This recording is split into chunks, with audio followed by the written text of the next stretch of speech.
My sister called our mom a pathetic and desperate at her birthday dinner for finding love again. Her silence was glorious when I exposed her secret double life. My sister Alexis was 26 years old and had never heard the word no in her entire life, because our mother believed that raising a confident daughter meant never letting her experience disappointment. When Alexis was 5 and threw a tantrum in Target, Mom bought her 3 toys instead of addressing the behavior, because she didn't want to crush her spirit. When Alexis failed math in 7th grade, Mom hired 4 different tutors until she found one who would just do the homework for her, because struggle might damage her self-esteem. When Alexis crashed her first car drunk at 17, Mom covered it up and bought her a better car because everyone makes mistakes, and she didn't want one bad choice to ruin Alexis's future. By the time Alexis hit her 20s, she was a complete monster who expected everyone to cater to her every whim. She lived at home rent-free while Mom paid for her gym membership, her meal deliveries, her streaming services, her clothes, her gas, everything. Alexis worked part-time at a boutique but spent her entire paycheck on concerts and trips with her friends. When Mom suggested she contribute to household expenses, Alexis would scream that Mom was trying to control her life, and Mom would immediately apologize and give her extra money for the emotional distress. The dynamic was that Mom desperately wanted Alexis's approval, and Alexis knew exactly how to manipulate that desperation. She'd give Mom the silent treatment for days over minor disagreements, then Mom would beg for forgiveness and buy her something expensive. She'd threaten to move out and never speak to Mom again if she didn't get her way, and Mom would panic and give in. She'd tell Mom that all her friends' parents were more supportive, and Mom would try harder to prove she was a good mother. I tried talking to Mom about enabling Alexis, but she'd say I was jealous of their close relationship. I lived 3 hours away and had built my own life without any help, but according to Mom, that meant I didn't need her while poor Alexis was still finding herself. Mom would actually brag to people about how Alexis still needed her, and how nice it was to feel useful as a parent. She couldn't see that Alexis was using her like a personal ATM and emotional punching bag. Things escalated when Mom started dating Robert after being single since Dad died 8 years ago. Robert was a nice guy who treated Mom well, but Alexis immediately hated him because he represented a threat to her control. She'd refuse to be in the same room as him and demand Mom choose between them. She'd schedule fake emergencies whenever Mom had plans with Robert. She'd cry about how Mom was replacing Dad and abandoning her for some random man. Mom tried to balance both relationships, but Alexis made it impossible. The breaking point happened at Mom's birthday dinner last month. Mom had invited me, Robert, and Alexis to a nice restaurant to celebrate. Alexis showed up an hour late and immediately started complaining. The restaurant was too loud. Her chair was uncomfortable. The menu didn't have anything she wanted. She ordered the most expensive item, then sent it back 3 times. She was clearly trying to ruin the evening, and it was working. Mom was getting flustered, and Robert was trying to keep things pleasant, but Alexis kept escalating. When Robert gave Mom a small jewelry box for her birthday, Alexis lost it completely. She stood up and said, "Are you seriously accepting gifts from this man like some desperate whore?" The entire restaurant went silent. Mom's face crumbled and she started to cry. Robert stood up to defend her, but Alexis kept going. "You're pathetic, Mom, throwing yourself at the first man who shows interest. Dad would be disgusted seeing you act like a horny teenager. What kind of mother prioritizes getting laid over her own daughter? You're nothing but a selfish whore who never loved any of us, you just wanted attention." Mom was sobbing and trying to speak, but Alexis wouldn't stop. She went on this vicious rant about how Mom was embarrassing herself chasing after Robert like a dog in heat, and how everyone was laughing at her behind her back. She said Mom was a terrible mother who only cared about male validation, and that's why Dad probably died to get away from her. That's when I snapped. I stood up and said, "Actually, Alexis, let's talk about who the real whore is here. Because I have something interesting to share with everyone. Remember 2 years ago when you had that pregnancy scare and Mom paid for everything? Well, the guy you said was your boyfriend was actually married and you knew it. You were sleeping with your friend's husband for money and gifts." Mom went completely still. I continued, "Oh, and that weekend workshop you went to last year that Mom paid $2,000 for? That was actually a trip to Miami with a 60-year-old man you met online who was paying you to be his companion. Should I keep going? Because I have screenshots of your sugar baby profile where you list your rates." Alexis's face went white. Nobody moved or spoke for what felt like forever, but was probably only 5 seconds.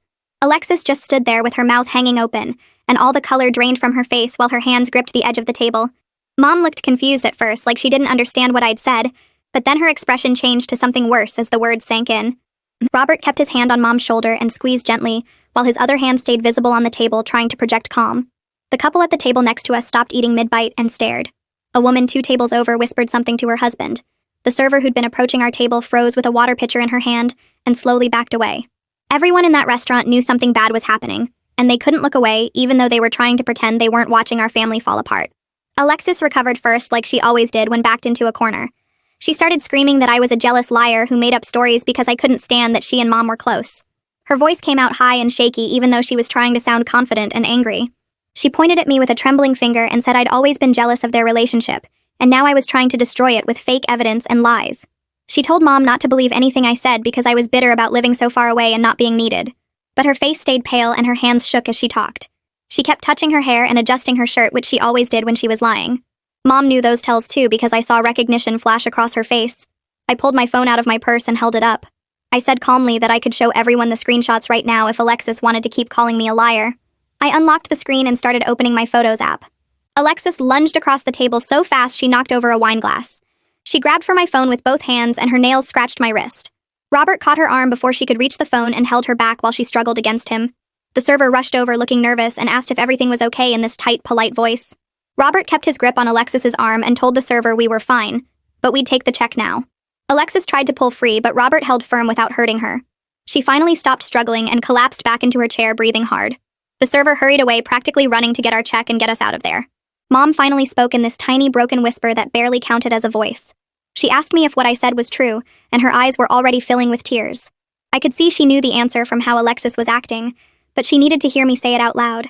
She needed confirmation that her daughter had done these things. Her hands lay flat on the table like she was trying to steady herself. Robert moved his hand from her shoulder to cover one of her hands. Mom looked at Alexis first, giving her a chance to deny it, but Alexis just stared at the tablecloth. Then Mom looked back at me, waiting. I told Mom yes, it was all true, and I'd had proof for months. I said I didn't know how to tell her without Alexis twisting everything and making me look like the bad guy. I explained that I found out by accident when I visited for Christmas and saw a notification pop up on Alexis's laptop. Alexis started crying immediately, with tears running down her face and her shoulders shaking. She covered her face with her hands and made these sobbing sounds. It was the same crying performance she'd used 1,000 times before to get out of trouble or get what she wanted. But this time, Mom didn't jump up to comfort her. Mom didn't reach across the table or make soothing sounds. She just sat there watching Alexis cry with this blank expression on her face. That scared me more than anything else because I'd never seen Mom not react to Alexis's tears. Robert spoke quietly and suggested we should leave since we were making a scene. He raised his hand to signal the server for our check. Mom sat frozen in her chair like someone had turned her to stone. She stared at the birthday gift from Robert still sitting unopened on the table. I felt this twist in my stomach seeing her face so empty and hurt. Part of me wondered if I'd just made everything worse by exposing Alexis in public like this. Maybe I should have found a private way to tell Mom. But then I remembered Alexis calling Mom a desperate whore in front of everyone, and I pushed the guilt away. This needed to happen even if it was ugly. The server brought the check and Robert paid with cash while the rest of us sat in silence. Other diners had stopped pretending not to watch and were openly staring now. I heard whispers from nearby tables. A teenage girl had her phone out like she might be recording. We finally stood up and walked toward the exit with everyone watching. Mom moved like a robot, just putting one foot in front of the other. Robert kept his hand on her back, guiding her. Alexis followed behind us with mascara running down her face. The hostess held the door open with this awkward smile and told us to have a good evening. We walked out into the parking lot where the cool night air hit my face. Alexis immediately tried to hug Mom in the parking lot. She wrapped her arms around Mom and said she was sorry and she'd made some mistakes, but I was making everything sound worse than it was. She said we could talk about this at home and figure everything out. But Mom stepped back from the hug for the first time I could ever remember. She actually moved away from Alexis's embrace and put physical distance between them. Alexis's face showed real panic as her arms dropped to her sides. She looked at Mom like she'd been slapped. This was new territory for both of them because Mom had never rejected Alexis's affection before. Alexis tried to step closer again, but Mom held up her hand to stop her. I told Mom that the guy from 2 years ago with the pregnancy scare was Vaughn Coleman. I watched her face as I said the name. Mom's face went even paler and she grabbed onto Robert's arm to steady herself. She said she remembered Vaughn because she'd met him at a barbecue at Cassie's house. Alexis had introduced him as just a friend. Mom had even given Alexis money to buy Cassie an expensive birthday present that year. She'd paid for the pregnancy test and the doctor visit and the follow-up appointments. The whole time thinking Alexis was dating some nice single guy. Now she was learning that guy was married to Alexis's friend, and Alexis knew it the whole time. Mom put her hand over her mouth like she might be sick. Alexis switched tactics immediately and started screaming at me. She yelled that I had no right to invade her privacy and go through her personal messages. She said I was a terrible sister who wanted to ruin her life out of jealousy. She was trying to make this about my betrayal instead of her actions. She kept pointing at me and saying I was the real problem here for spying on her and sharing private information. It was classic Alexis manipulation, turning herself into the victim. She said I'd violated her trust and destroyed our family by airing her business in public. She demanded to know what kind of person goes through their sister's private messages. Robert spoke up for the first time since we left the restaurant. His voice came out calm but firm as he told Alexis that what she'd said to Mom inside was cruel and wrong no matter what else happened. He said calling her own mother those names in public was unforgivable. Alexis looked shocked that Robert was speaking at all because she'd probably expected him to stay quiet like most people did around her drama. Robert kept his arm around Mom and looked directly at Alexis without backing down. He said Mom deserved better treatment than what Alexis had given her tonight. Mom turned away from Robert and looked at me with eyes that seemed empty of everything except hurt. Her voice came out flat and dead when she asked how long I'd known about Alexis's secret life. I felt my stomach twist because I knew this answer would hurt her too, but I couldn't lie anymore. I told her I found out about 6 months ago when I visited for Christmas. Mom's face didn't change, but her hands started shaking at her sides. I explained that I wanted to find the right way to tell her, but every time I thought about it, Alexis would escalate her behavior, and I couldn't watch her abuse Mom anymore. I said tonight when Alexis called her those horrible names in front of everyone, I just snapped and couldn't hold it in any longer. Mom nodded slowly like she was processing information from very far away. Alexis suddenly spun toward me and demanded to know how I found out about her private business. Her voice was high and shrill with panic replacing the earlier anger. I looked directly at her and explained that I saw a notification pop up on her laptop when I visited for Christmas. She'd left it open on the kitchen counter when she went to take a shower. A message from her sugar baby profile appeared on the screen discussing rates and availability for an upcoming weekend. I told her I took screenshots because I knew she'd deny everything if I didn't have proof. Alexis's face went from white to red, and she started screaming that I had no right to go through her personal messages. Mom held up her hand to stop Alexis, and asked me in that same dead voice what else I knew. I could see she needed to hear everything at once instead of finding out piece by piece over time. I told her about the Miami trip last year that Alexis claimed was a professional development workshop. Mom's eyes widened slightly because she remembered that trip clearly. I explained it was actually a paid vacation with a man named Gideon Olson, who was 60 years old, and had paid Alexis to be his companion for the weekend. Mom made a small sound like someone had punched her in the stomach. She said she remembered being so proud that Alexis was investing in her career development. She'd even helped Alexis pick out outfits for the trip and given her extra money for nice dinners. Now she was learning the whole thing was a lie and she'd funded her daughter's sugar baby activities. Alexis tried one more time to convince Mom that I was making everything sound worse than it was and that I was lying out of jealousy. But Mom cut her off mid-sentence and said she wanted to see my proof right now. The way Mom's voice came out sharp and demanding shocked both me and Alexis into silence. This was the first time I'd ever heard Mom directly challenge Alexis, instead of just accepting whatever version of events Alexis presented. Alexis opened her mouth to argue, but nothing came out when she saw Mom's face. I pulled out my phone and opened the folder where I'd saved all the screenshots. I showed Mom the messages about payment amounts with specific dollar figures listed for different services. I showed her the sugar baby profile with Alexis's photos and a description of what she was looking for in an arrangement. I showed her the text messages between Alexis and Vaughn, discussing when his wife Cassie would be out of town so they could meet up. Mom took my phone with shaking hands and started scrolling through everything. Her face got paler with each screenshot she looked at. Alexis stood there looking trapped like an animal with nowhere to run. She kept opening her mouth to say something, then closing it again when she saw what Mom was reading. Mom spent several minutes going through all the evidence without saying a word. When she finally handed my phone back, her hands were still trembling. She looked at Alexis and told her to get in her car because they were going home to talk about this. Alexis immediately started arguing that she wasn't going anywhere, and Mom couldn't tell her what to do. She fell back on her usual defiance that had always worked before. She said she was an adult and Mom had no right to order her around. Robert stepped forward and offered to drive Mom home since she was clearly too upset to drive safely. Mom accepted without even looking at Alexis. This casual dismissal of Alexis's presence seemed to scare Alexis more than anything else that had happened. She was used to Mom focusing entirely on her and begging for her approval. Having Mom turn away and ignore her completely was new territory. Alexis suddenly changed tactics again and started apologizing in this desperate voice. She said she'd explain everything and it wasn't as bad as it looked. She promised they could talk about it and work everything out. But Mom just walked toward Robert's car without responding or acknowledging that Alexis was even speaking. I watched real fear cross Alexis's face as she realized her usual manipulation tactics weren't working anymore. She followed Mom toward the car, still talking and apologizing, but Mom climbed into the passenger seat and closed the door without looking back. Robert walked around to the driver's side and they pulled out of the parking lot, leaving Alexis and me standing there. I turned to Alexis and told her she should probably follow Mom home if she wanted any chance of fixing this situation. Alexis whipped around to face me with pure hatred burning in her eyes. She hissed that I'd destroyed our family and Mom would never forgive me for humiliating her in public like this. She said I was a terrible sister who wanted to ruin her life because I was jealous of her relationship with Mom. I didn't respond because there was nothing left to say. Alexis got in her car and peeled out of the parking lot, probably heading to Mom's house. I walked to my own car and sat in the driver's seat for a minute before starting the engine. My hands were shaking now that the confrontation was over. I drove home alone, replaying the whole scene in my head over and over. The adrenaline that had carried me through the restaurant confrontation started wearing off and left me feeling shaky and uncertain about what I'd done. Part of me felt completely justified for protecting Mom from Alexis's abuse and manipulation. Another part of me wondered if I'd just made everything worse by exposing Alexis so publicly in front of a restaurant full of strangers. I kept seeing Mom's face when she looked at those screenshots, and the way her hands shook as she scrolled through the evidence of what her daughter had really been doing.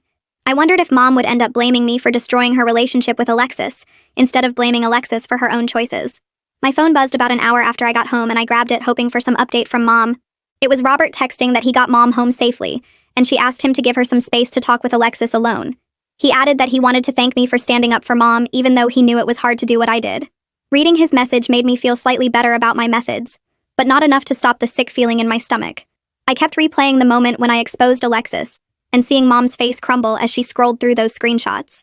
Part of me wondered if I should have found a private way to tell Mom instead of humiliating Alexis in front of a restaurant full of strangers. But another part of me remembered all the times Alexis had publicly humiliated Mom and figured she deserved a taste of her own medicine. I tried to watch TV to distract myself but couldn't focus on anything. Every few minutes I checked my phone hoping Mom would text or call with an update. I imagined what was happening at the house right now with Mom and Alexis talking. Actually, talking was probably the wrong word since Alexis would be doing her usual routine of crying and making excuses while Mom tried to comfort her. By midnight, I still hadn't heard anything from Mom, so I finally sent her a text asking if she was okay. The message showed as delivered, but she didn't respond. I lay in bed staring at my phone screen, willing it to light up with a reply. My mind kept spinning through worst-case scenarios like Mom completely forgiving Alexis and deciding I was the problem for exposing family secrets, or Alexis convincing Mom that I made everything up out of jealousy, and now Mom would never speak to me again. I finally fell asleep around 3 in the morning and woke up to my phone ringing at 9. Mom's name flashed on the screen and my heart started pounding as I answered. Her voice sounded completely exhausted and flat when she asked if I could come over because she needed to talk to both of us together. The tone was different from her usual anxious, people-pleasing voice. She sounded older somehow and very tired. I told her I could be there in a few hours, and she just said okay, and hung up without any of her normal chattiness. I got dressed quickly and started the 3-hour drive to Mom's house feeling nervous about what I was walking into. The whole drive I kept trying to figure out what Mom wanted to say that required both of us there together. Maybe she was going to announce that she was cutting both of us off because she couldn't deal with the drama anymore.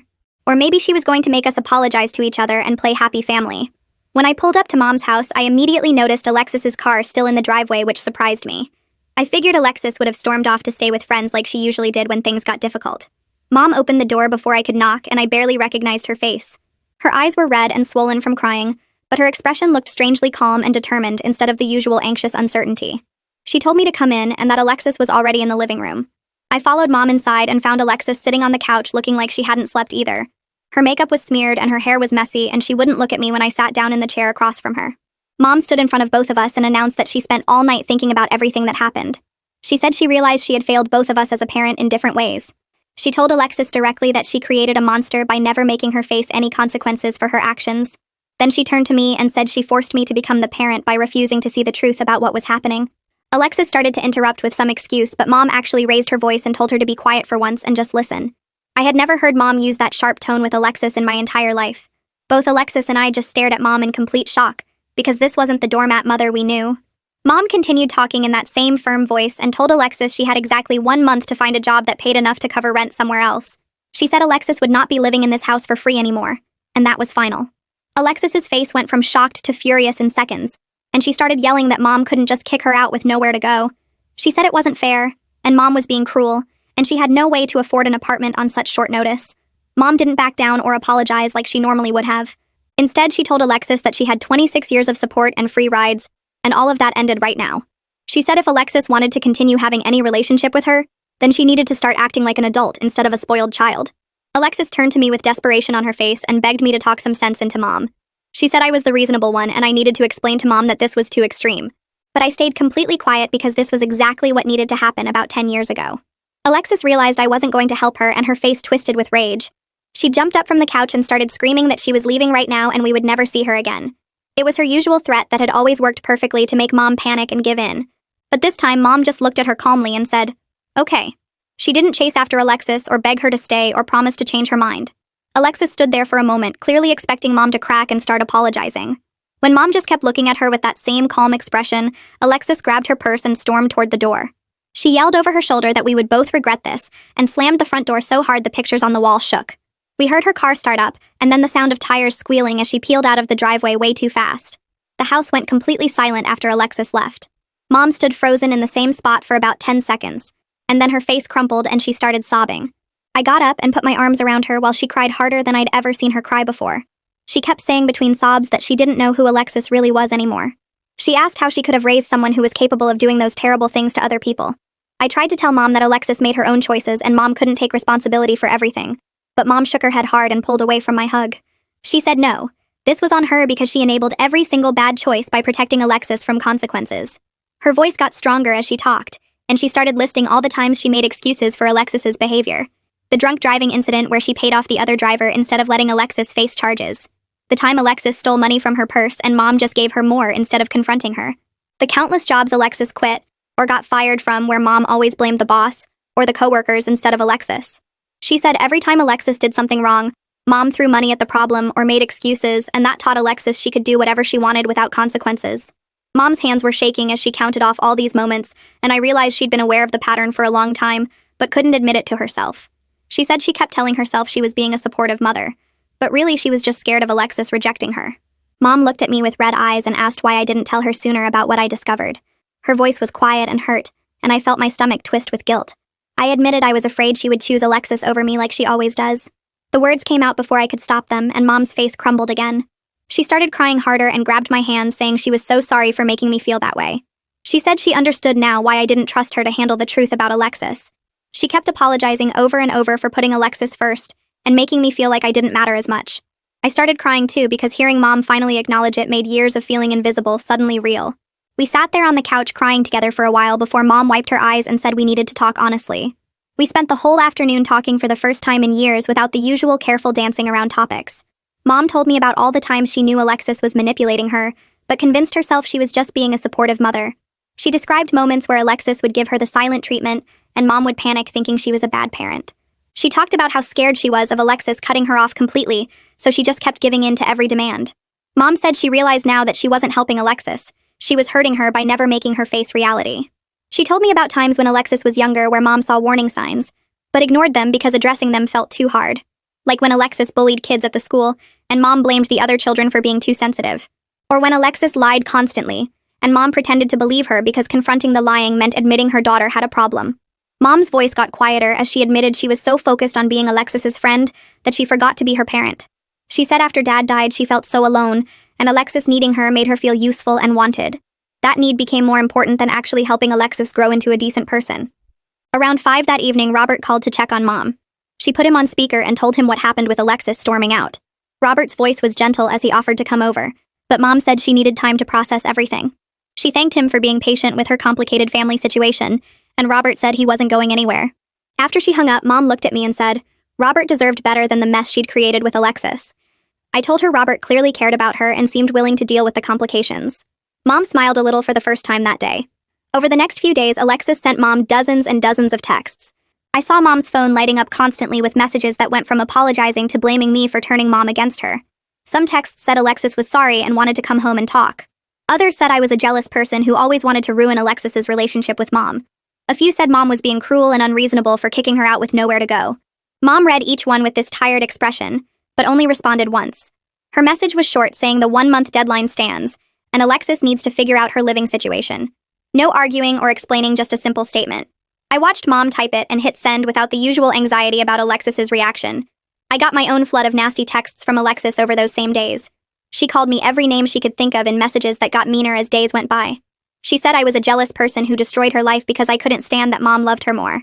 She accused me of making up lies about her just to hurt her. She said I was a terrible sister who never supported her and always tried to make her look bad. The messages got worse until she started threatening to tell everyone lies about me to ruin my reputation. She said she'd make sure no one in our family ever spoke to me again. That's when I blocked her number because I wasn't going to engage with her manipulation tactics anymore. A week after the birthday dinner disaster, Mom told me she'd made an appointment with a therapist. She said she needed help working through her guilt about enabling Alexis and figuring out how to set healthy boundaries going forward. I was proud of her for taking that step instead of just trying to fix everything herself like usual. After her first few sessions, Mom told me the therapist said she was emotionally dependent on Alexis's approval, which is why she couldn't say no. The therapist explained that Mom had made Alexis's happiness her responsibility, and that created an unhealthy dynamic where Alexis had all the power. Mom was learning that loving someone doesn't mean giving them everything they want. 2 weeks after the birthday dinner, a woman named Cassie contacted Mom through social media. Mom showed me the message asking if the rumors about Alexis were true. Apparently word was spreading in their friend group about Alexis's affair with Vaughn. Mom stared at her phone for a long time before responding, and I could see her hands shaking. She typed out a message confirming that yes, Alexis had an affair with Cassie's husband. Mom hit send and then put her phone face down on the table like she couldn't look at it anymore. Within minutes, Cassie called and Mom answered on speaker. Cassie's voice was shaking as she thanked Mom for being honest with her. She said she'd suspected something happened between Vaughn and Alexis, but they both denied it every time she asked. She'd felt crazy for months thinking she was imagining things, but now she finally had confirmation.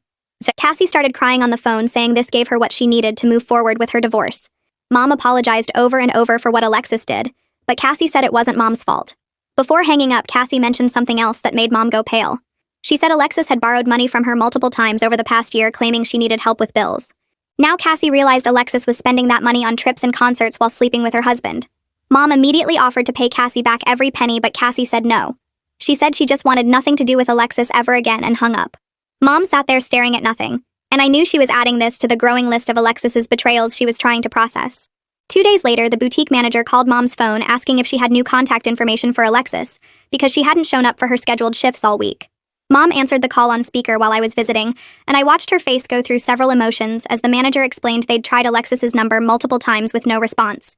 The manager said they really needed to know if Alexis was coming back or if they should consider her position abandoned because they couldn't keep holding the spot open.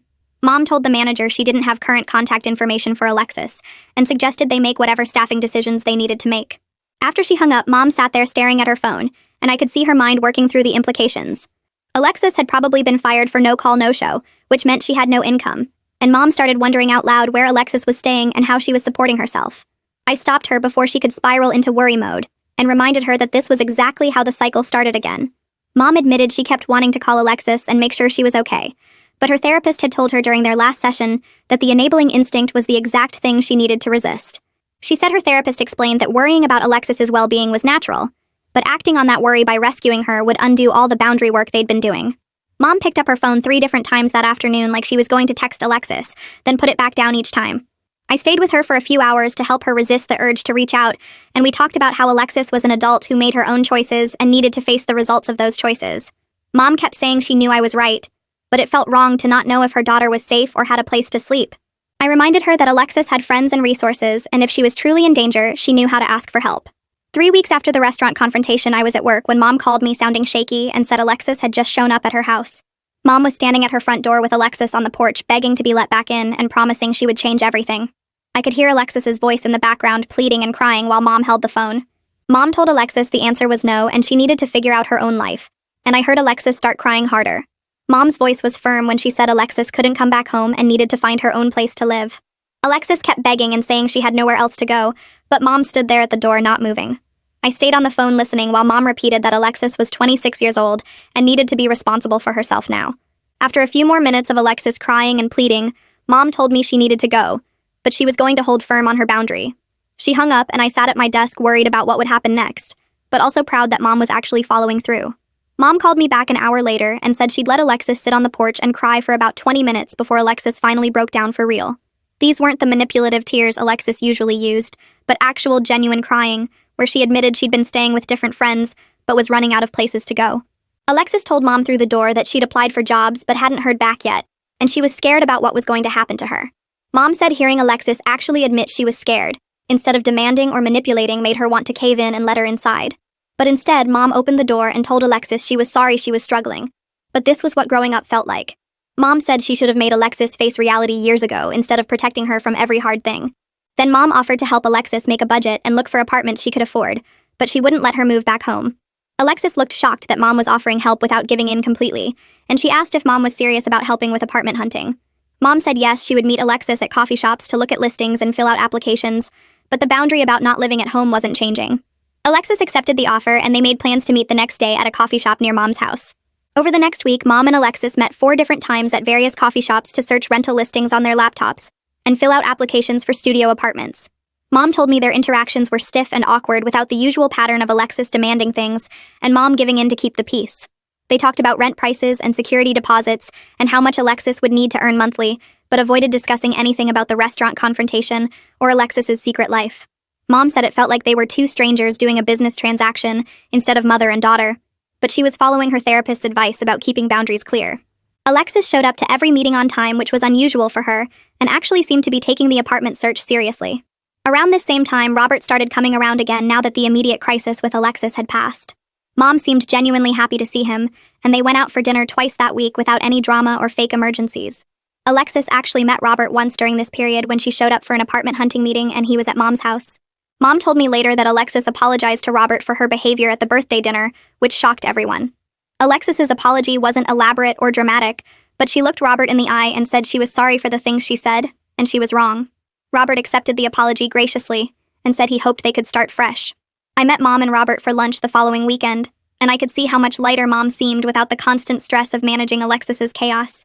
She laughed at Robert's jokes about his work week and talked about maybe taking a vacation together to visit some national parks. These were things Mom never did before because Alexis always needed something or created some crisis that required Mom's attention and money. Mom looked younger somehow, and I realized she'd been carrying the weight of Alexis's dysfunction for so long that she'd forgotten what it felt like to just enjoy her own life. Robert held Mom's hand across the table and they made plans for a weekend trip next month. After 2 weeks of apartment hunting, Alexis found a studio apartment in an older building that she could afford if she got a full-time job. The rent was $650 a month, which was cheap for the area, but the apartment was small and needed some work. Mom agreed to co-sign the lease, but made Alexis sign a separate agreement stating she would pay rent every single month or face eviction. This was the first time Mom had ever required Alexis to be accountable with actual written consequences instead of just verbal promises. Alexis read through the agreement Mom had typed up and printed, and I could see her face processing that Mom was serious about enforcement this time. Alexis signed it without arguing, and they went to the leasing office together to fill out the application. The boutique manager surprisingly agreed to take Alexis back after she showed up in person to apologize and commit to reliable scheduling. Alexis also picked up extra shifts at a coffee shop down the street from her new apartment to make sure she could cover rent and basic expenses. She called Mom constantly during her first week working both jobs to complain about being tired and broke and how unfair it was that she had to work so much. But she was actually showing up to every shift and doing the work instead of calling in sick or just not appearing. Mom called me 3 days later sounding worried and said she needed to talk about Alexis. We met for lunch at a diner near her house, and Mom picked at her salad while telling me how guilty she felt watching Alexis struggle with things like budgeting groceries and getting to work on time. She said Alexis called her crying last week because she couldn't figure out how to pay all her bills and still have money for food. Mom's voice cracked when she said Alexis should have learned these basic things years ago, and it was her fault for never teaching her. I reminded Mom that Alexis was 26 years old, and plenty of people learn adult skills later than others. The important thing was that Alexis was actually learning now instead of just expecting Mom to fix everything. Mom nodded but said it was harder watching Alexis struggle than it would have been to just give her money and make the problems go away. I told her that was exactly the enabling instinct her therapist warned her about, and she needed to let Alexis figure things out even when it was uncomfortable to watch. Mom squeezed my hand across the table and said she knew I was right, but breaking old patterns was harder than she expected. 2 months after the birthday dinner, our family looked completely different from before. Mom and I talked on the phone twice a week and met for lunch every other weekend. Alexis was more distant and only contacted Mom when she needed advice about apartment stuff or work problems. Mom saw Robert openly now without any drama or fake emergencies from Alexis. They went to dinner and movies without Mom constantly checking her phone for crisis texts. Robert came over to Mom's house for coffee on Sunday mornings, and they'd sit on the porch talking about their week. Mom told me they were planning a weekend trip together to visit some state parks up north. She seemed lighter somehow and laughed more easily than she had in years. The constant tension of managing Alexis's chaos was gone, and Mom was remembering what it felt like to just enjoy her own life. She admitted to me that she didn't realize how much energy she'd been spending on worrying about Alexis until she stopped doing it. Alexis invited Mom to see her apartment once she got settled in after living there for 3 weeks. Mom drove over on a Saturday afternoon expecting to find a mess based on how Alexis had always kept her room at home. But when Mom walked in, she was shocked to find the studio clean and organized. Alexis had bought furniture from thrift stores and arranged everything neatly. A small couch sat against one wall with a coffee table she'd found at a garage sale. Her bed was made with sheets she'd purchased herself. The kitchen area was tiny, but Alexis had organized her dishes and kept the counter clear.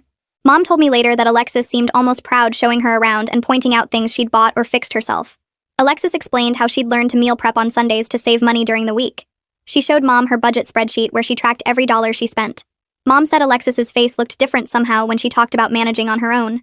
There was something new there that hadn't existed before, when everything was just handed to her. Mom and Alexis met for coffee the following week at a place near Alexis's apartment. They sat outside even though it was chilly because Alexis said she couldn't afford to order much and didn't want to take up a table inside. Alexis told Mom the last 2 months had been the hardest of her entire life. She said she'd never been so tired or stressed about money before, but she also said it was the first time she'd felt like she actually accomplished something real. Alexis admitted she understood now why Mom cut her off even though she hated it at the time.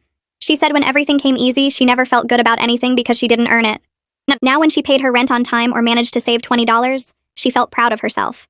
Mom told me she almost cried hearing Alexis talk like that. because it was the first time Alexis seemed to understand the connection between effort and reward. Alexis didn't apologize for her past behavior, but she acknowledged that Mom was trying to help her grow up, even if the method felt harsh. I met Alexis for the first time since the restaurant confrontation at a coffee shop halfway between our places. She looked different, with her hair pulled back and wearing clothes that seemed more practical than fashionable. Alexis started by apologizing for the nasty texts and threats she'd sent me in the weeks after the birthday dinner. She said she was angry and hurt and lashed out at me because I was the one who exposed her secrets. I accepted her apology but waited to see if she'd apologize for the actual behavior that led to the exposure. She didn't bring up the affair or the sugar baby stuff at all. Instead, she said she knew I was trying to protect Mom even if my method was harsh and public. Alexis said she understood why I did it after watching her scream at Mom in the restaurant. We sat in awkward silence for a minute before she asked how I was doing, and I gave her basic updates about my work and life. The conversation felt stiff and formal, like we were strangers getting to know each other instead of sisters who'd grown up together. Alexis told me she'd been thinking a lot about why she acted the way she did for so many years. She said she knew her lifestyle was not sustainable, but she didn't know how to stop the cycle. Every time Mom gave her money or fixed a problem, it felt good in the moment, but made her feel worthless inside. She kept demanding more because she thought if she just got enough support, she'd finally feel satisfied. But it never worked that way. Alexis said having everything handed to her made her feel like she couldn't do anything on her own. She developed this pattern where she'd create problems so Mom would solve them and prove she cared. Alexis admitted it was messed up, but she didn't know how else to get Mom's attention and approval. I listened without interrupting, because this was the most honest Alexis had ever been with me. She wasn't making excuses exactly, but she was trying to explain the thinking behind her behavior. I could tell she'd been working through this stuff in her own head, or maybe with a therapist. I told Alexis I was glad she was figuring things out and making changes in her life, but I also said our relationship would take time to rebuild, because I'd spent years watching her abuse Mom and treat everyone around her like garbage. I said I couldn't just forget all of that because she was working 2 jobs now. Alexis looked down at her coffee cup and nodded without arguing. She said she understood, and didn't expect me to forgive her right away. This was major progress from her usual pattern of demanding immediate forgiveness and getting angry when people didn't give it. We finished our coffee and agreed to meet again in a few weeks. I left feeling cautiously hopeful that maybe Alexis was actually changing, and not just putting on an act to get back into Mom's good graces. Time would tell if the changes stuck, or if she'd fall back into old patterns once things got easier. Mom established a new boundary with Alexis where they'd have dinner together once a week, but Mom wouldn't give her money or solve her problems anymore. Their therapist recommended structured contact to rebuild trust slowly, instead of jumping back into their old codependent relationship. Mom told Alexis she'd be available for advice and emotional support but not financial help. If Alexis needed money, she'd have to figure it out herself through extra work shifts or budgeting better. Mom also said she wouldn't drop everything anymore when Alexis had a crisis. She'd listen and offer suggestions, but Alexis needed to handle her own emergencies. Alexis agreed to these terms without the dramatic threats or manipulation she would have used before. They started having dinner every Tuesday at a restaurant near Alexis's apartment. Mom said the dinners were sometimes awkward, but they were learning how to relate to each other in a healthier way. Alexis would talk about her week, and Mom would share updates about Robert and her own life. It felt more like 2 adults having a conversation, instead of a parent managing a child's constant drama. Robert proposed to Mom on their weekend trip to the state parks. He took her to a lookout point with a view of the valley and asked her to marry him. Mom said yes, but told him she needed to talk to both me and Alexis first before making any announcements. She called me that evening sounding happy but nervous. I told her I thought Robert was great and I was happy she found someone who treated her well. Mom asked if I really meant it or if I was just being supportive. I said I genuinely liked Robert and thought he was good for her. Then Mom called Alexis and told her about the proposal. Alexis's reaction surprised everyone by being positive and supportive. She told Mom she deserved happiness, and Robert seemed like a good man who cared about her. Alexis said she was sorry for making things so difficult when they first started dating. Mom cried on the phone with relief because she'd been so worried about how Alexis would react. The fact that Alexis could be happy for Mom instead of making it about herself showed how much she'd grown in just 2 months. Mom planned a family dinner to celebrate the engagement and invited me, Alexis, and Robert to the same restaurant where the birthday dinner disaster happened 2 months earlier. I felt nervous walking in, remembering how that night ended with me exposing Alexis's secrets in front of everyone.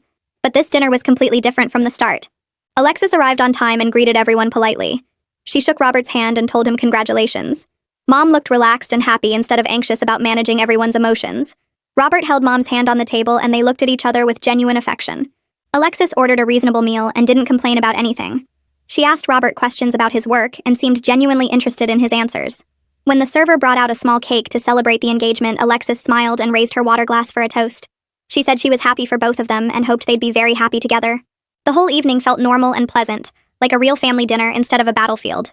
I watched Mom's face glowing with happiness and felt cautiously hopeful about our family's future. We still had a long way to go to fully heal from years of dysfunction, but this felt like a real start. A few days after the engagement dinner, Mom asked me to come over for coffee because she wanted to talk about something. I drove to her house wondering what was on her mind, and when I arrived, she looked tired, but also more relaxed than I'd seen her in years. We sat at her kitchen table with our coffee, and she started talking about how hard it was watching Alexis struggle with bills and work schedules. She admitted she still had the urge to jump in and fix everything when Alexis called stressed about money or complained about being exhausted from working 2 jobs. Mom said her therapist told her that sitting with the discomfort of not rescuing Alexis was actually the most loving thing she could do right now. She explained that every time she felt the panic rising when Alexis had a problem, she had to remind herself that solving it would only hurt Alexis in the long run. Mom's hands shook a little as she talked about how unnatural it felt to let her daughter struggle, but she was learning that struggle builds strength, and she'd stolen that from Alexis for 26 years. Her therapist called it real progress that Mom could recognize the urge to enable without actually giving into it, and Mom seemed proud of herself, even though I could see how much it cost her emotionally. The next week, Alexis asked if I wanted to grab lunch, which surprised me since we'd barely talked one-on-one since the restaurant disaster. We met at a casual place near her apartment, and she looked different somehow. Less polished and put together, but also more genuine. Alexis told me she'd started seeing a therapist to work through why she developed such bad patterns with Mom and other people. She said the therapist was helping her understand that manipulating people to get what she wanted actually made her feel worse about herself even when it worked. Alexis admitted she knew her behavior hurt Mom and damaged their relationship, but she didn't know how to stop the cycle until Mom finally cut her off. She talked about how therapy was helping her see that she hurt herself too, by never learning to do anything on her own or build real confidence. Sitting there listening to Alexis talk honestly about her issues, I realized that what I did at the restaurant was absolutely brutal and caused real pain for everyone, but it also broke a toxic pattern that was slowly destroying our whole family and might have continued for years if something hadn't forced a change. Mom was genuinely happier now, laughing more and making plans for her future with Robert, instead of just managing Alexis's constant drama. Even Alexis seemed more real and grounded, building an actual life instead of just taking from everyone around her. Our family would never be perfect or go back to how things were before that birthday dinner, but maybe that was actually a good thing. How things were before was deeply sick and getting worse, with Mom losing herself completely, and Alexis becoming more entitled and cruel. Now Mom was setting real boundaries and sticking to them. Alexis was learning what accountability actually meant, and I was watching both of them grow into better versions of themselves. Robert was becoming part of our family in a natural way, and Mom didn't have to choose between him and Alexis anymore, because Alexis had finally learned she couldn't control everything.